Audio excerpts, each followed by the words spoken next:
लखनऊ में नीम हकीम का इलाज अब पुलिस कर रही है, तो देश में दो शब्दों को लेकर हो रहे विवाद का इलाज ढूंढा जा रहा है। संविधान में दो शब्द धर्मनिरपेक्ष और समाजवाद को लेकर आज विवाद छिड़ा है। इस विवाद और विमर्श की शुरुआत हुई है राष्ट्रीय स्वयंसेवक संघ के सर कार्यवाह दत्तात्रेय होसबोले के बयान से। दिल्ली में आपातकाल पर एक कार्यक्रम में दत्तात्रेय होसबोले ने कहा कि संविधान की प्रस्तावना में वर्ष 1976 में शामिल किए गए सोशलिस्ट यानी समाजवादी और सेकुलर यानी धर्मनिरपेक्ष शब्दों को लेकर देश में बहस होनी चाहिए।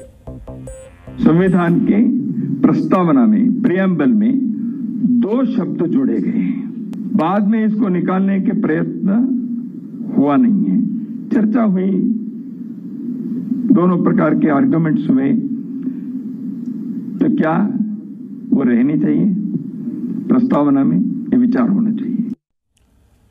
बहस विमर्श चर्चा लोकतंत्र की खूबी है। लोकतंत्र की यही सुंदरता है कि यहां हर व्यक्ति को कानूनी दायरे में अपने विचार रखने का अधिकार है। इसलिए दत्तात्रेय होसबोले ने समाजवादी और धर्मनिरपेक्ष शब्दों को लेकर बहस की बात कही है। अब हम ये समझने की कोशिश करते हैं कि समाजवादी और धर्मनिरपेक्ष शब्द को लेकर संविधान निर्माताओं की क्या राय थी। संविधान मसौदा समिति के सदस्य प्रोफेसर केटी शाह ने 15 नवंबर 1948 को संविधान के मसौदे में भारत को धर्मनिरपेक्ष संघीय समाजवादी राज्यों का संघ के रूप में परिभाषित करने की मांग की थी। प्रोफेसर केटी शाह ने इसके लिए संविधान मसौदा समिति में प्रस्ताव भी रखा था, यानी संविधान बनाने की प्रक्रिया में धर्मनिरपेक्ष और समाजवादी शब्द पर चर्चा हुई थी।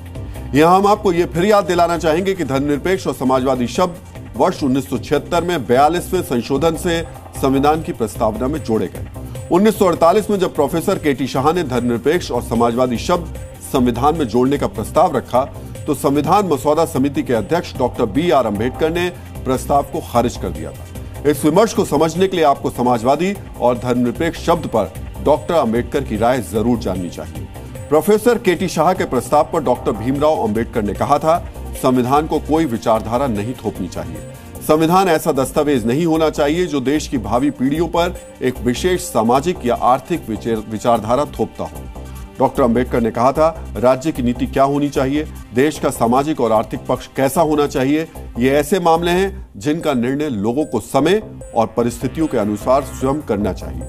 यानी डॉक्टर अंबेडकर चाहते थे कि देश के नागरिक समय और परिस्थिति के मुताबिक निर्णय लें।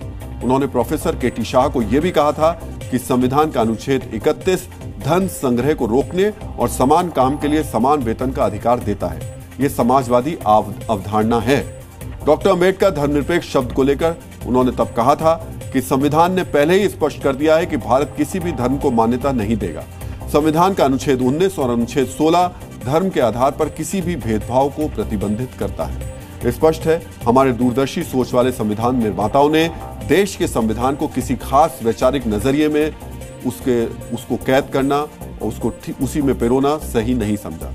इससे धर्मनिरपेक्ष और समाजवाद जैसे शब्द को संविधान की मूल प्रस्तावना में शामिल नहीं किया गया था।